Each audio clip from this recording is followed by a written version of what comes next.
Fala pessoal, tudo certo? Vamos para mais um vídeo. O tema do vídeo de hoje, então, é meio técnico científico informacional. Vamos começar aí com o conceito de meio técnico científico informacional. Quando nós falamos de meio técnico científico, a gente está falando primeiramente de um período que é atual, ou seja, esse momento que a sociedade está vivendo, baseado aí nas grandes tecnologias e na ascensão aí de várias técnicas modernas. Então, basicamente, o meio técnico científico informacional, ele trata-se, digamos assim, do contexto atual, somado ao fluxo de informações que hoje é distribuído em rede, basicamente. Vivemos em uma sociedade em rede.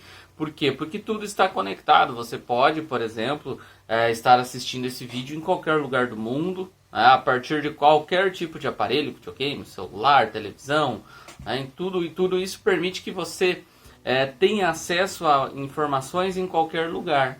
Então, quando nós falamos de uma sociedade em rede, a gente está falando de um encolhimento do espaço. E por que eu menciono encolhimento? Porque a noção de espaço, de distância, a partir das novas tecnologias, ela também foi alterada. Um exemplo clássico, os portugueses, quando vieram para o Brasil, eles levavam meses para chegar aí até o território brasileiro. Hoje, com a evolução dos transportes, o cara leva um dia e meio para chegar em qualquer lugar aí do globo, às vezes. Então, dependendo da localização geográfica, você leva aí 24 horas, 36 horas, enfim, você pode levar um tempo bem mais curto do que antes. Isso é uma alteração que se faz dentro do espaço. E quando a gente fala, por exemplo, aqui, por que o coronavírus se multiplicou tão rapidamente aqui dentro das diferentes sociedades, melhor dizendo? Por quê? Porque nunca as pessoas se deslocaram tanto quanto no período que nós estamos vivendo. Então, quando eu falo de uma sociedade em rede, eu falo de uma sociedade que está totalmente conectada e conectada de diversas maneiras.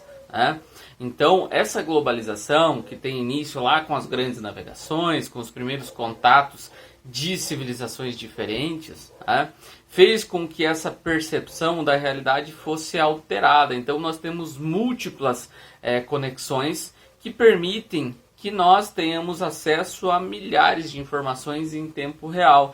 Eu não preciso mais ir a Portugal para saber a história dos portugueses, ou para conhecer a cultura portuguesa, ou eu não preciso ir aí, para o Japão para comer comida japonesa. Eu posso encontrar isso em qualquer lugar. Por quê? Porque essas conexões, essa aproximação que ocorreu entre as pessoas e as diferentes culturas acabou fazendo com que existisse uma grande mescla cultural. E essa mescla cultural ela só ocorreu graças a esse avanço que veio junto com um movimento aí que nós chamamos de globalização. Então, as percepções elas foram alteradas, e esse meio técnico científico informacional ele se utiliza, digamos assim, da tecnologia para aproximar as pessoas, mas ao mesmo tempo que essa tecnologia ela aproxima, ela também afasta as pessoas.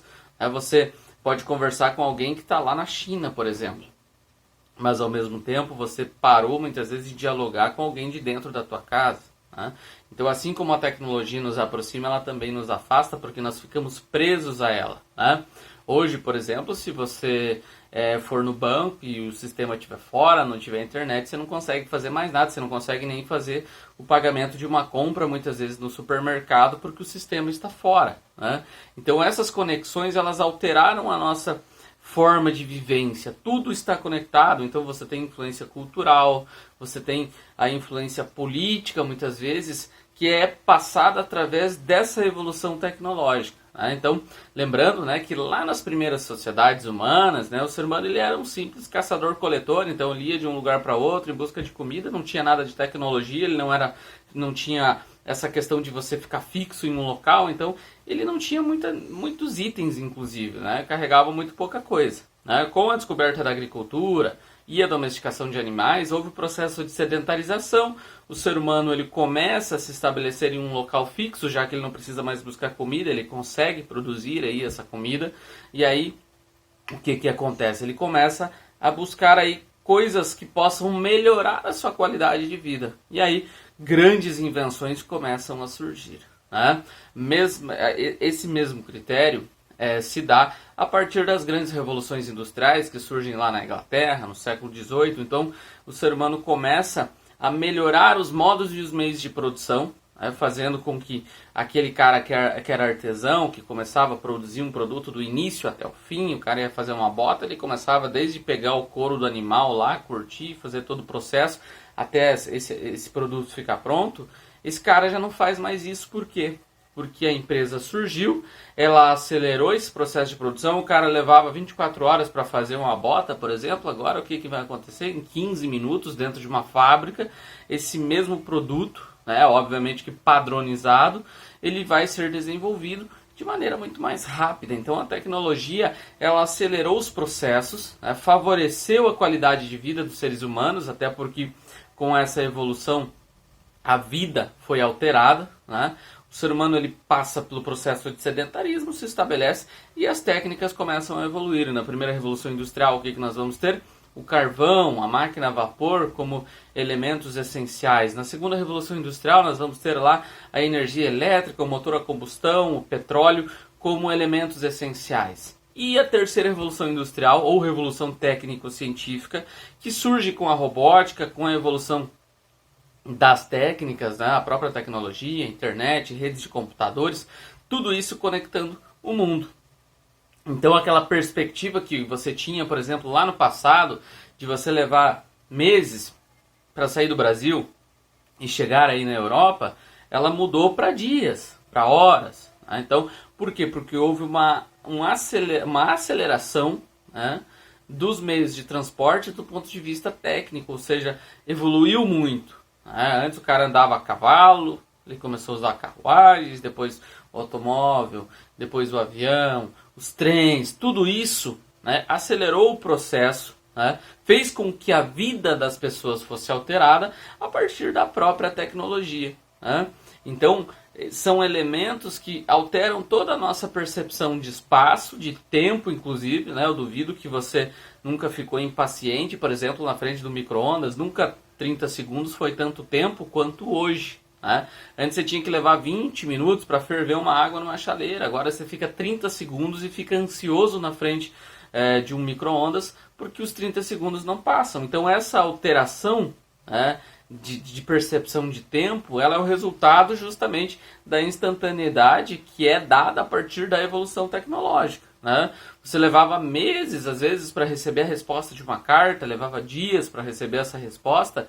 Agora você fica ali nervoso porque a pessoa demorou 30 segundos para responder a tua mensagem no WhatsApp. Então essas percepções de distância, houve um encurtamento das distâncias a partir das novas tecnologias, ao mesmo tempo que houve uma alteração da percepção do tempo, graças a essa evolução tecnológica. Então essa instantaneidade das comunicações fez com que houvesse uma difusão muito maior de informações. Todo mundo acompanhou o desastre das Torres Gêmeas em tempo real, todo mundo acompanhou em tempo real, agora mais recente, a explosão em Beirute. Dá um terremoto lá no Japão, você fica sabendo praticamente em tempo, ao mesmo tempo ali, por uma mensagem de WhatsApp. Então, esse processo de desenvolvimento se dá graças a essa evolução tecnológica que é a marca da revolução técnico-científica e informacional, porque ela é baseada no quê? Em técnicas muito modernas, como, por exemplo, o uso de redes de computadores, a internet. As telecomunicações aceleraram ainda mais esse processo. Então, um meio técnico-científico informacional é justamente esse contexto atual que corresponde ao mundo em rede, baseado em um sistema de globalização que é caracterizado por múltiplas conexões. E essas múltiplas conexões elas são instantâneas, ou seja, há uma velocidade muito grande na circulação de informações.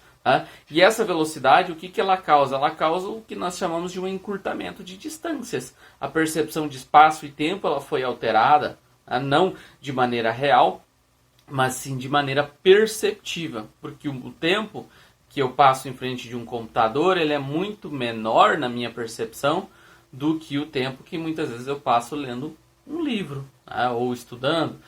Então, essa questão das pessoas estarem o tempo todo conectadas, faz com que você perca a noção muitas vezes do tempo. Por que tem empresa hoje que bloqueia sinal de internet, bloqueia o uso de celulares?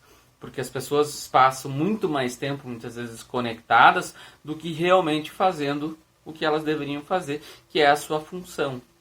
Ao mesmo tempo que essa questão de empresa, as pessoas estão aos poucos sendo substituídas por máquinas. Por quê? Porque uma máquina realiza um trabalho padronizado, uma máquina ela vai dar manutenção, mas vai demorar para isso acontecer, e quando ela der manutenção, ela não vai te cobrar um salário maior, ou você simplesmente substitui. Uma pessoa se machuca e ainda pode processar a empresa. O salário da pessoa, às vezes, ela pode ir lá e reclamar por um salário maior. Quando você tem uma máquina, isso não existe. Então, aos poucos, essa complexidade que está, inclusive, dentro do mercado de trabalho, vem sendo alterada também. As pessoas antes não precisavam de uma especialização muito grande. Lá no Taylorismo, na primeira Revolução Industrial, as pessoas realizavam tarefas repetitivas, o tempo todo fazendo a mesma função. Ou seja, não era necessário um grande conhecimento para você trabalhar dentro de uma fábrica. Quando vem lá já o Fordismo, as técnicas começam a se alterar, depois com o Toyotismo isso se acelera ainda mais, então o processo de produção começa a se tornar ainda mais complexo. E essa complexidade exige das pessoas um preparo ainda maior. Porque ao mesmo tempo que a máquina substitui o trabalhador, ela também precisa de alguém que faça manutenção e que a opere. E essa pessoa que vai fazer essa manutenção e ao mesmo tempo vai operar essa máquina, muitas vezes, ela precisa de um conhecimento muito maior do que aquele cara que ficava a vida inteira lá apertando um parafuso. Então, essa questão da tecnologia, ela vem para favorecer na redução dos encargos para as empresas, ela vem para melhorar a qualidade dos produtos, reduzir o custo para a empresa muitas vezes, só que quem vai trabalhar nessa empresa tem que ter um conhecimento muito maior e infelizmente dentro desse contexto de sociedade baseada em alta tecnologia, acaba fazendo com que muitas pessoas sejam excluídas do mercado de trabalho por não terem essa especialização. Então esse contexto atual, esse contexto de globalização, ele exige do trabalhador, por exemplo, digamos assim, uma formação muito maior. Então, essa integração entre cidade, campo, indústria, o próprio trabalhador, essa integração entre os sistemas produtivos, acaba exigindo uma compreensão de um sistema que é muito complexo.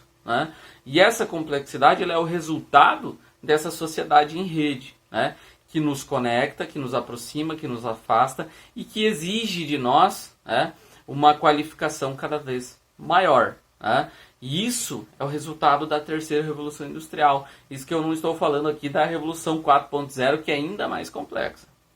Então, justamente esse processo de meio técnico científico informacional faz com que as pessoas tenham que saber se portar e muitas vezes surge inclusive um sistema de desinformação, porque o fluxo de informações é muito grande e muitas vezes essa velocidade dos fluxos de informação faz com que muitas informações sejam falsas e sejam assimiladas por uma boa parcela da população. Então também é um problema. E quando nós falamos então de alta tecnologia, quando nós falamos assim de um desenvolvimento voltado, digamos assim, para mudanças inclusive de comportamento, a gente tem que entender aí que tudo isso é o resultado de um processo de evolução. Até mesmo no campo a tecnologia está presente.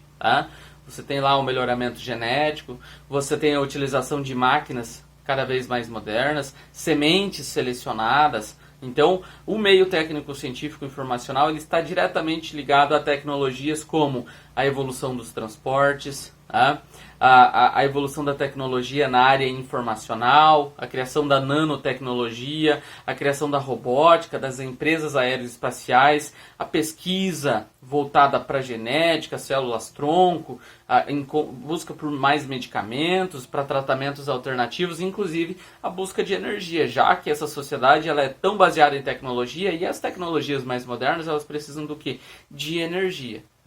E aí os combustíveis fósseis eles já precisam ser pensados como fontes de energia, muitas vezes, que têm um fim. E quando essas energias chegarem ao fim, nós precisamos de fontes de energia alternativas para substituir essas tradicionais. E aí o que acontece? Há um investimento massivo na busca de técnicas para melhorar isso. Então, quando a gente fala de meio técnico científico informacional, temos que compreender que isso envolve o uso da tecnologia, a circulação de informações e a adaptação do próprio ser humano para viver aí nessa sociedade, né, tão conectada. Então, o meio técnico científico informacional está diretamente ligado a um fluxo de rede que se baseia em informação, que se baseia em uma dinâmica da sociedade cada vez mais complexa. E vale salientar aqui que essa revolução industrial, esses processos de revolução industrial que culminaram nesses processos mais tecnológicos, ainda não chegaram ao fim. Estamos em plena evolução e talvez lá na frente, né, a nossa sociedade esteja ainda mais moderna, como muitas vezes é representada em filmes de ficção científica. Tá? Eu espero que tenha ficado claro, que você tenha entendido. Né? Se tiver alguma dúvida, deixa nos comentários aqui, que dentro do possível eu vou conseguir responder aí. Por enquanto era isso. Valeu, falou!